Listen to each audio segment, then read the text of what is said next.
Quero cumprimentar a todos com a paz do Senhor. Estamos iniciando mais uma lição, a lição de número 6, a lição de jovens, onde estaremos falando sobre mortos para o pecado, mesmo assim lutando contra ele. Estaremos falando um pouquinho sobre a questão do pecado na vida do cristão após a sua santificação. O texto principal diz que de sorte que fomos sepultados com ele pelo batismo na morte, para que, como Cristo ressuscitou dos mortos pela glória do Pai, assim andemos nós também em novidade de vida. Romanos, capítulo 6, versículo 4. A nossa verdade prática, ou no caso dessa lição, o resumo da lição, o crente, uma vez justificado, santificado mediante a fé no sacrifício de Cristo, deve morrer para o pecado. Então a gente vai entender um pouquinho sobre essa questão de como morrer para o pecado se vivemos no corpo de pecado, se vivemos ainda em nós a natureza pecaminosa de Adão. É isso que nós vamos estar trabalhando nessa lição a partir de agora, nesse tema que é tão estudado, e às vezes, em alguns casos, até polêmico, A nossa introdução, nessa lição estaremos falando sobre a nova posição do homem e a justificação em Deus. Quando aceitamos viver uma vida de santidade baseada nos princípios da palavra de Deus, veremos a diferença entre justificação, regeneração e perdão, e também as mudanças que devem ocorrer após esse processo. Então, são alguns temas relacionados à salvação, que a gente vai trabalhar aqui. Estaremos falando sobre o tema, que o tema principal da lição é o pecado, e mostrando como vivermos neste mundo, mesmo numa natureza pecaminosa, mas conseguimos viver um processo de justificação na presença de Deus, para que possamos alcançar a nossa salvação, a nossa santificação final, como temos falado. Como eu gosto sempre de dizer, eu trabalho com os temas das lições, os tópicos, mas o comentário é meu, A gente não pega a lição e fica escrevendo ela de novo. A gente pega os tópicos, ali eu já trago alguns pontos, a gente pega algumas palavras, mas a gente traz um comentário para ficar mais claro, E aí você estando lendo a lição, você vai constatar que os tópicos estão dentro do segmento da lição. Então nós vamos falar sobre o crente deve morrer para o pecado. A interpretação errônea da justificação pela fé. A morte para o pecado vem através de nossa justificação, onde o Senhor lança fora toda a condenação e apaga nossas transgressões, através do sacrifício na cruz. Foi rasgada a cédula que era contra nós. Colossenses 2, versículo 14. Fala que a dívida foi paga, cravando-a na cruz. Então, justificar é inocentar. A primeira coisa que nós vamos trabalhar aqui é exatamente a questão de justificar. Qual a diferença entre justificação e o perdão? Então, que fala que aquela cédula que era contra nós, cédula era uma condenação, que era dentro do Império Romano. Quando a pessoa recebia essa cédula de condenação, nessa cédula vinha escrito ele é inocente ou condenado. Nesse caso, aqui estava escrito para nós uma cédula, uma carta de condenação, ela foi rasgada lá na cruz do Calvário, ou seja, nos inocentou, ou seja, não devemos mais nada. Esse é o primeiro ponto que nós vamos estudar sobre justificação. A diferença do perdão é que o perdão você pode perdoar, mas existe uma lembrança do que você cometeu. Na justificação acontece um pouco diferente. Então vamos trabalhar isso aí. Os termos bíblicos para a justificação.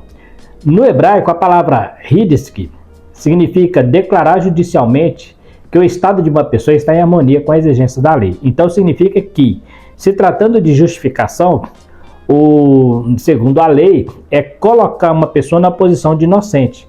Quando alguém levanta uma acusação, ele vai diante dos magistrados, diante do sacerdote, ele é julgado de acordo com a lei. E a lei vai definir se ele é culpado ou inocente.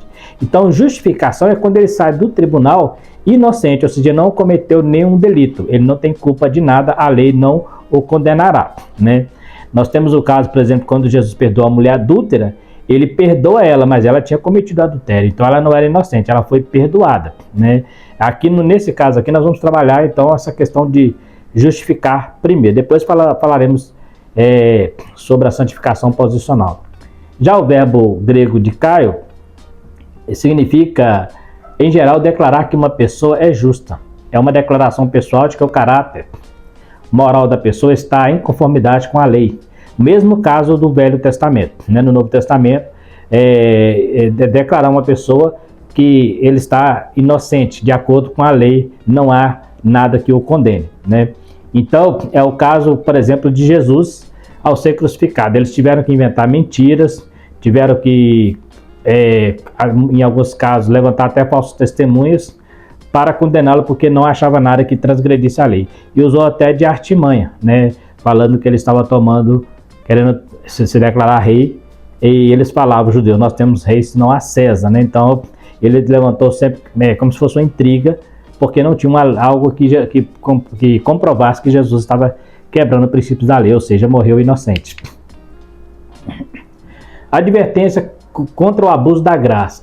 Assim como nos tempos de Paulo, hoje temos pessoas usando a justificação para afirmar que o cristão não perde a salvação por causa da justificação. Existe uma linha teológica da soteriologia que diz: salvo uma vez, salvo para sempre. Isso aqui é um problema, por quê? Porque a salvação ela é de graça e não é pelas obras. Então as pessoas usam isso para dizer assim: eu não preciso praticar, né, obras para ser salvo. Eu não vou ser salvo pelo bem que eu faço. Eu não vou ser salvo porque eu sou bonzinho. Né? Isso é forçar um pouco o texto. Por quê? A gente vai entender que a salvação ela é realmente de graça, ela é a porta aberta. Mas para entrar nela eu preciso ter a minha participação. Não adianta eu receber a salvação de graça e eu não entrar nessa graça. Então, se eu não entrar nessa graça, e como que eu vou entrar nessa graça? A partir dos princípios estabelecidos para que eu alcance essa salvação. Então, essa questão de salvo uma vez, salvo para sempre, é uma maneira de eu aceitar a Cristo hoje e dizer que eu posso continuar pecando, que no tempo certo Deus vai me salvar, ou que eu não vou perder minha salvação, que ela foi colocada na cruz. Isso é forçar um pouco o texto, que o próprio Jesus falou: o reino de Deus está entre vós. Agora basta o homem empregar força para entrar nele. Então, se eu preciso ter a minha participação, e nesse caso é a renúncia do pecado, então mesmo que eu recebi de graça, por que é de graça? Porque eu não tinha direito a entrar. Então, quando você tem direito a entrar num determinado local, você recebe ali um bilhete, né, para entrar. Você vai entrar numa boate, num restaurante que precisa declarar ali a sua entrada, demonstrar, comprovar que você está entrando. Você vai entrar, então aquele bilhete te dá liberdade de entrar. É como se você tivesse aquele bilhete, fosse a sua graça. Ele te deu o direito de entrar ali. Mas ali dentro tem princípios, ali dentro existem leis. E se você quebrar as leis só porque você teve o privilégio de entrar lá, você pode ser expulso de lá. Né? Você entrou lá, aquele bilhete é a sua graça. Ele te deu, a partir daquele bilhete, você passa a ter direito, coisa que você não tinha antes. Graça é isso. É um favor imerecido, é um direito que você não tinha. Jesus te deu o direito de entrar nesse reino. Então, quando você entra dentro do reino, existem princípios que, se não for obedecido, será expulso. Jesus fala de uma festa em que existia alguém que não tinha veste nupcial e ele foi expulso da festa. Então, não é assim que funciona. Então, eu entro na graça, eu tenho o direito, Deus me deu o bilhete para entrar. A entrada é franca porque ele me franqueou pelo seu sacrifício. Mas lá dentro do reino tem princípios. Se eu quebrar os princípios, a mesma maneira que ele me deu a graça, ele vai me tirar de lá, né? Então não existe essa questão de salvo uma vez, salvo para sempre. Eu trouxe um texto aqui, inclusive, para a gente discutir isso aí. A nossa justificação é pela fé. E o justo viverá, né, pela fé. Se ele perder, viverá. E é pela fé, né? E se ele perder, como viverá em Cristo? Né? Faltou um ezinho aqui, e é pela fé. O pecado posterior pode anular essa justificação. Isso que eu acabei de falar aqui agora. Eu sou justificado, significa que eu sou inocente. Mas o inocente não quer dizer que ele é inocente para a vida eterna, não. Toda pessoa é inocente até que se prove o contrário. Essa é uma regra do nosso direito, da nossa legislação. Todo mundo é inocente até que se prove o contrário. Então eu posso ser inocente, mas eu sou sujeito a cair num delito. Então a justificação é apagar tudo que eu fiz no passado, não é apagar o que eu vou fazer no futuro. A minha justificação, ela vai valer para mim enquanto eu estiver dentro das leis de Deus. Então a justificação, ela apaga o que eu fiz no passado, nenhuma condenação há. Ou seja, tira toda a condenação que eu tinha, todo aquele pecado que o diabo me acusava, ele foi apagado, eu fui inocentado, é como se para Deus eu não tivesse cometido ele. Mas daqui para frente, ela vai funcionar se eu continuar nessa posição. Então tem gente que confunde, minha justificação é eterna, ela é eterna se eu permanecer no reino. Então, Preste atenção, inocentar é quando alguém fala que você tem culpa e diante dos tribunais você sai de lá como inocente, uma carta branca, uma pedrinha branca, como diz lá em Apocalipse. Então isso é inocente, então você é inocentar. Então quando você é inocentado, você foi justificado, você está ali como uma pessoa justa. Justa é quem não praticou injustiça.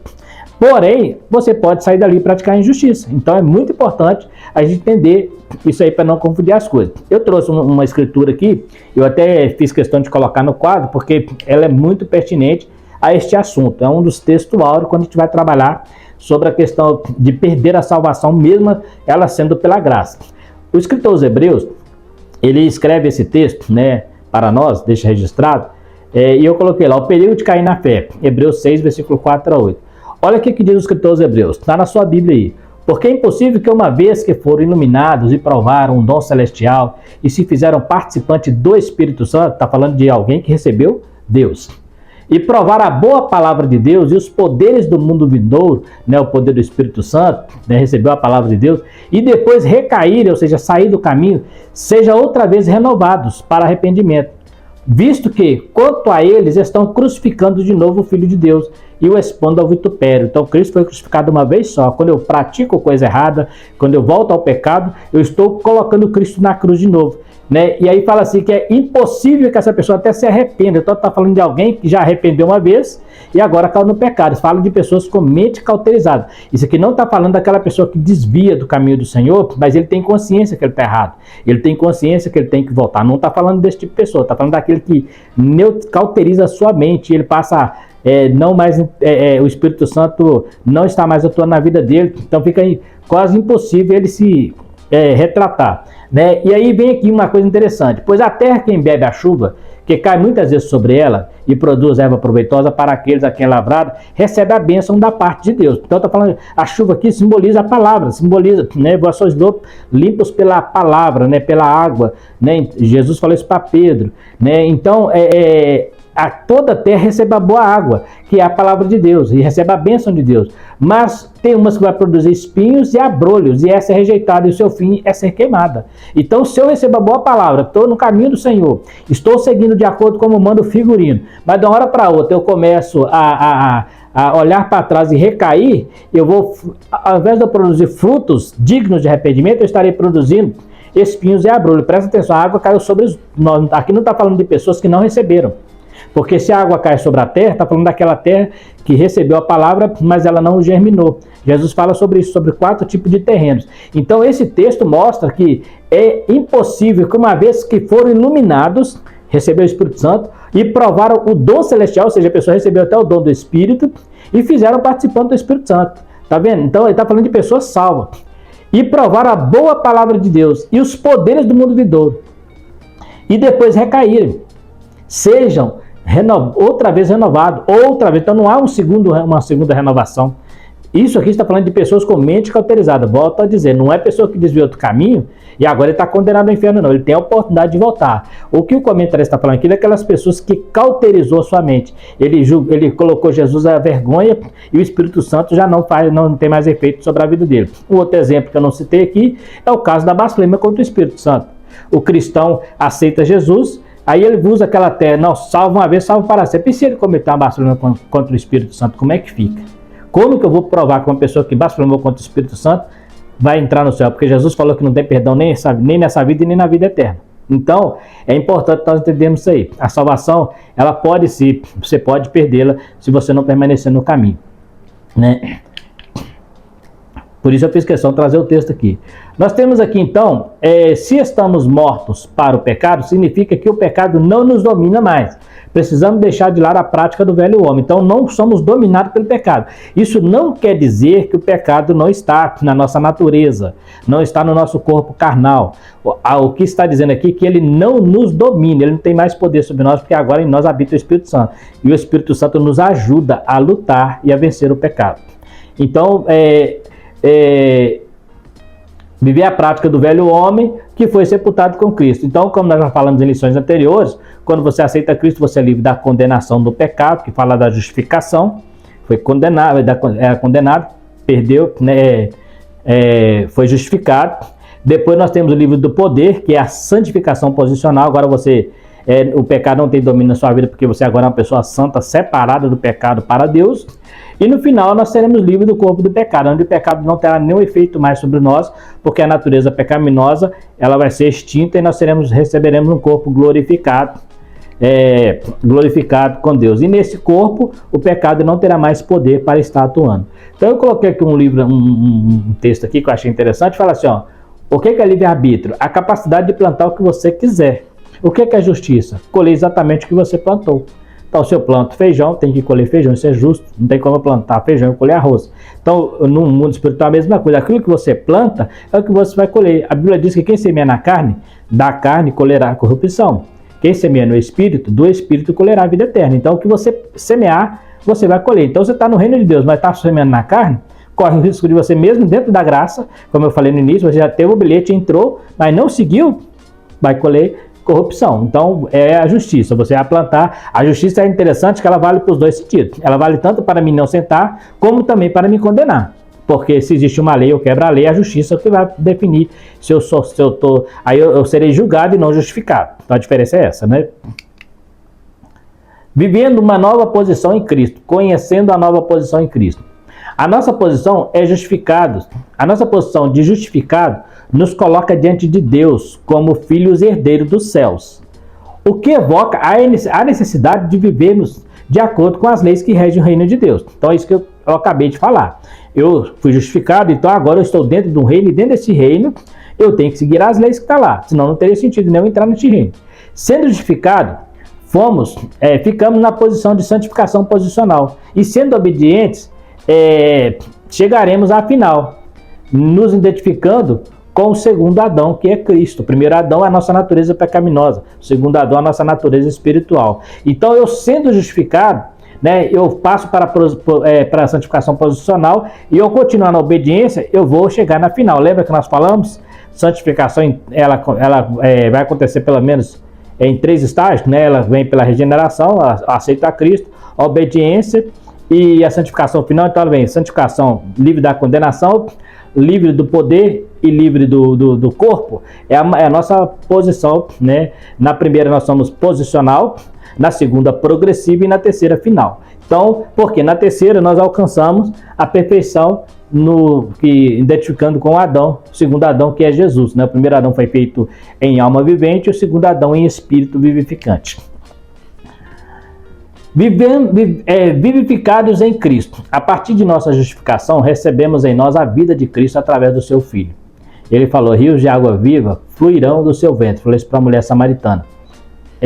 A nova vida é uma vida de santificação e intimidade com Deus. E é Cristo que nos sustenta para vencermos todo dia. Então, Cristo falou isso para a mulher samaritana quando ela questionou, né, sobre a religiosidade dos judeus samaritanos, aquela história que todo mundo conhece.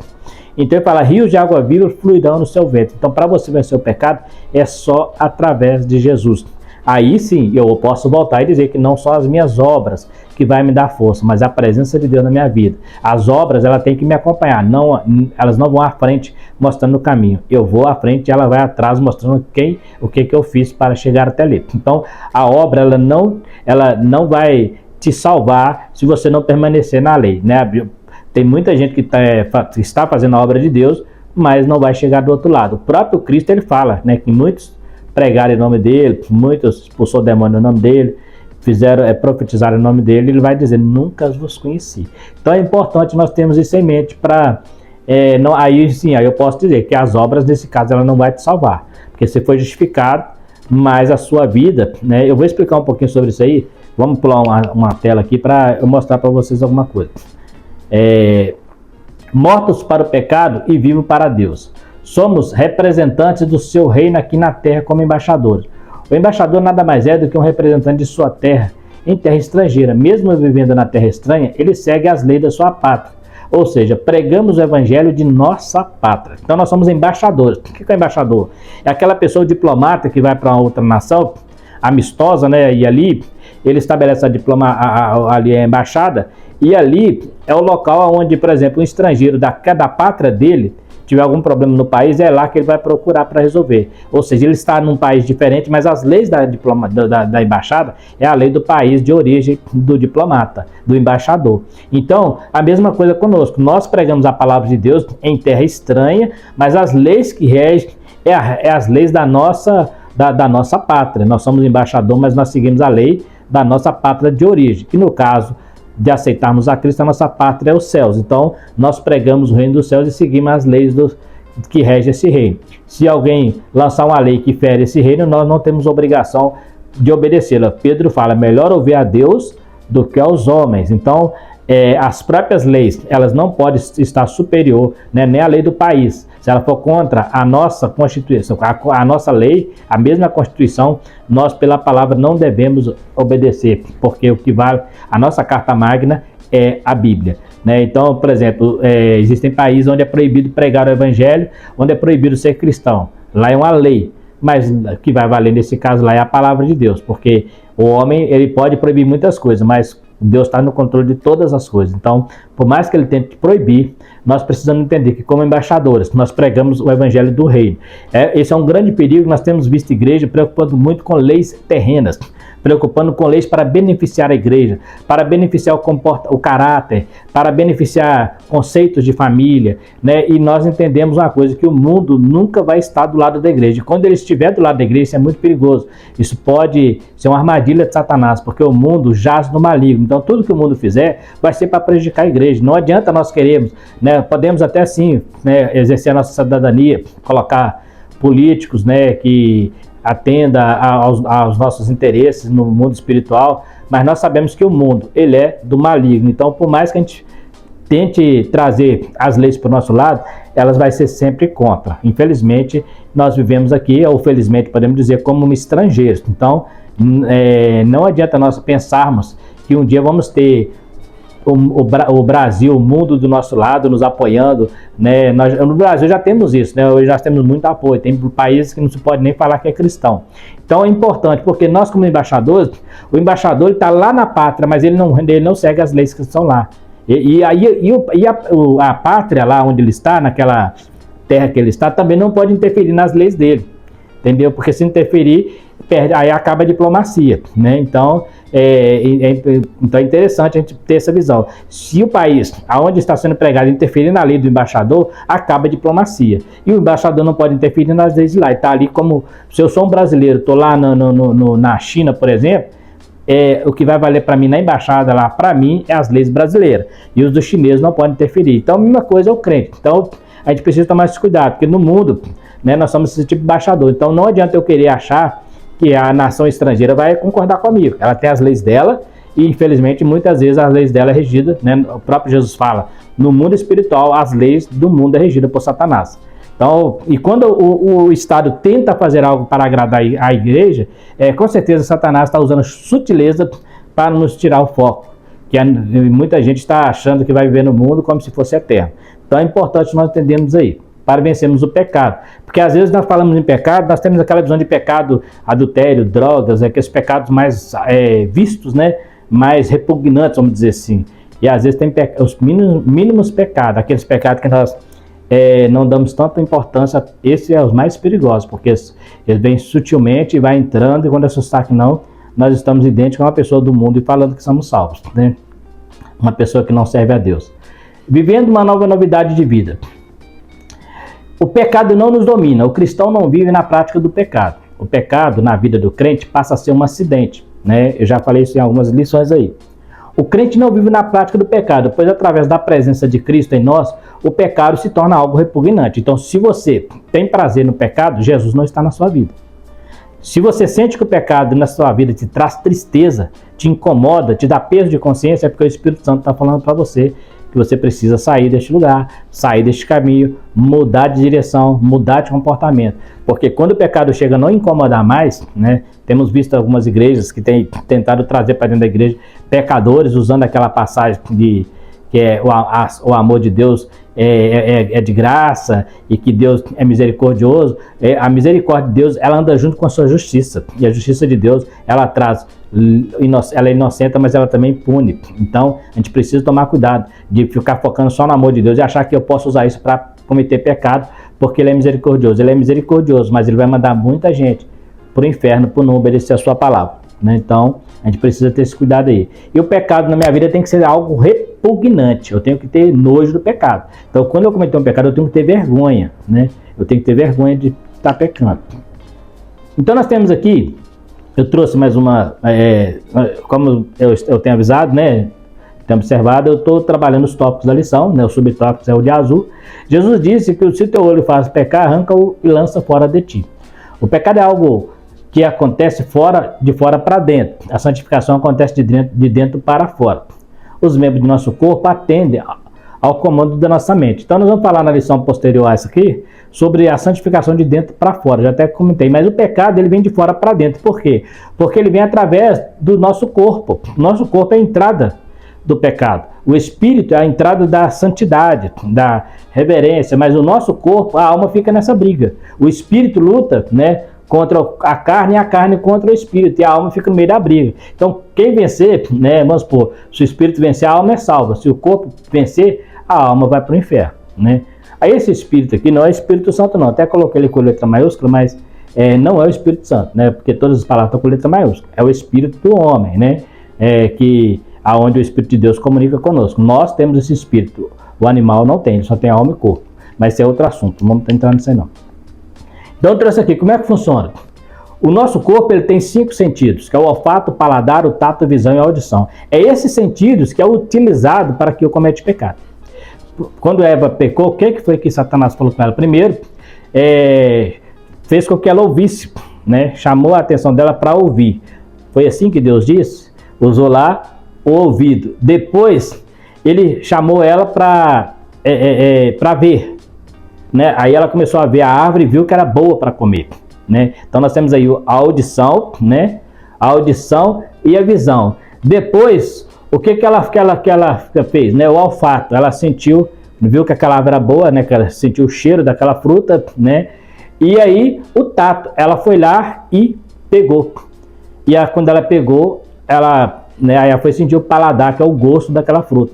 Então a fruta boa para se comer e para dar sabedoria. Então é os 5 sentidos que o corpo tem e que é usado para que o pecado entre. A porta de entrada do pecado é por ali. Aí aqui nós temos a alma, que é aquela que comanda, né, o nosso corpo, através do sentimento, da vontade e da razão. Então quando você sente dor, você não sente dor por causa do corpo, você sente dor por causa da alma. Se a alma saiu, o corpo não sente dor alguma, né?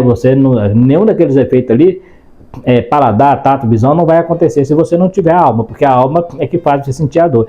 Então, ele faz, o que ele faz? Quando ele é a entrada do pecado, através daqueles 5 sentidos, você pode contaminar a tua alma.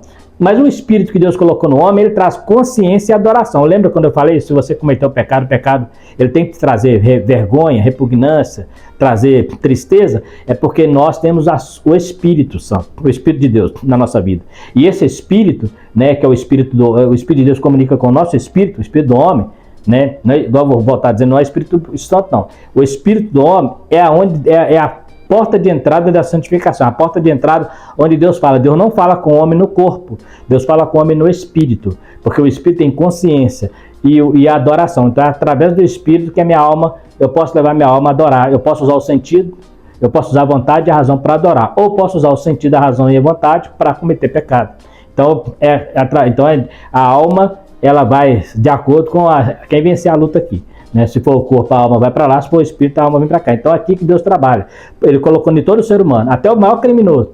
Quando ele está lá, dormindo na sua cama lá, que ele fez algo errado, uma hora ou outra ele tem consciência de que ele não está certo, por mais que ele tenta admitir, mas é porque existe no homem uma consciência, uma razão, né? Igual na alma tem também a razão espiritual. Só para entendermos aí como é que funciona mais ou menos por onde que é a entrada do pecado. Aqui é a entrada do pecado, aqui é a entrada do Espírito, né? Do Espírito por isso que a Bíblia fala que o Espírito testifica com o nosso Espírito, que somos filhos de Deus. Ele não testifica com a minha alma, ele testifica com o nosso Espírito. Isso para nós que acreditamos na tricotomia. Tem gente, né, tem uma linha teológica que junta alma e Espírito como uma coisa só. Se tratando de material e imaterial, é dicotômico também, porque corpo é matéria, alma e espírito não, né? São espíritos, né? Tanto a alma como a palavra o espírito aqui é uma coisa só. Mas nós entendemos que Paulo fala, seja preservado tanto corpo, alma e espírito. Então, se ele falou, é porque nós acreditamos na tricotomia. Só para entendermos isso aí. Vivendo uma vida vitoriosa debaixo da graça de Cristo. Algumas pessoas têm banalizado a graça usando-a para dar vazão ao pecado, usando como subterfúgio para que possa entrar no corpo de Cristo sem nenhuma responsabilidade com a santidade. A gente vê muito isso. Dizendo que nós somos salvos não somos salvos pelas obras. Agora presta atenção, aqui a gente não produz a salvação. Jesus falou isso com os fariseus, chamou eles de hipócritas, jejuais, dizimais, mas desprezai. Jesus não estava reprovando o que eles faziam, estava reprovando o que eles não faziam. Presta atenção nisso. Jesus não estava falando assim, vocês são hipócritas, não é o que vocês fazem, é porque o que vocês deixam de fazer. Ai de vós, escribas e fariseus hipócritas, que dizimais o cominho, o édrio e o hortelã, e desprezai o melhor, que é a justiça e a misericórdia. Fazer uma coisa se omitir a outra. Então ele não está condenando o que eles faziam, ele está condenando o que eles deixavam de fazer. Então ele não está falando que as obras eram inúteis, mas o que eles deixavam de fazer que era inútil. Então é interessante. Aí você coloca aqui, deixar de praticar pecado não é obra, é renúncia. Porque praticar pecado é uma obra do diabo, não é obra de Deus. Então é renúncia.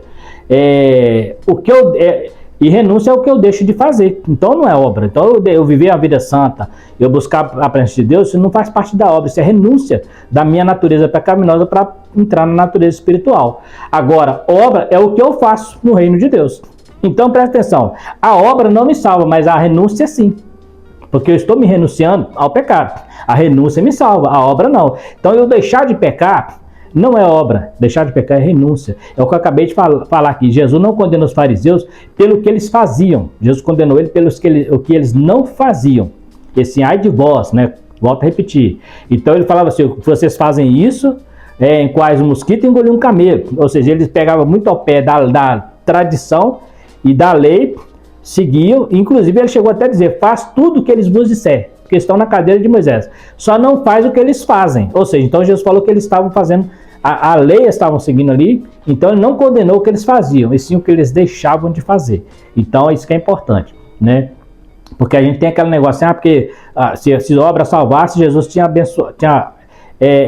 dado um aplauso para os fariseus, tinha dado, batido palminha para ele. Na verdade, Jesus nunca condenou o que eles faziam. Só as tradições que era outra situação, mas a lei ele não condenou, ele só condenou o que eles deixavam de fazer. Então eu preciso fazer algo, não adianta eu estar na igreja fazendo a obra de Deus, mas eu deixar de praticar aquilo que é mais importante, que é o amor, a justiça e a misericórdia. Eu posso ser o melhor obreiro da igreja, o melhor obreiro, tá fazendo muitas coisas, A Bíblia fala que eu posso entregar meu corpo a ser queimado, Eu posso falar a língua dos anjos e dos homens, se não tiver amor, isso não vale nada. Aí sim, nesse caso, ele está falando de obras.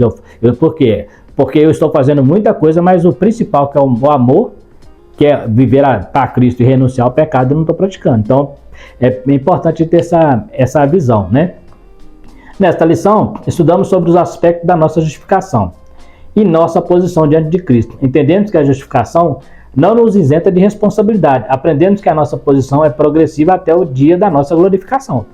Então é isso aí.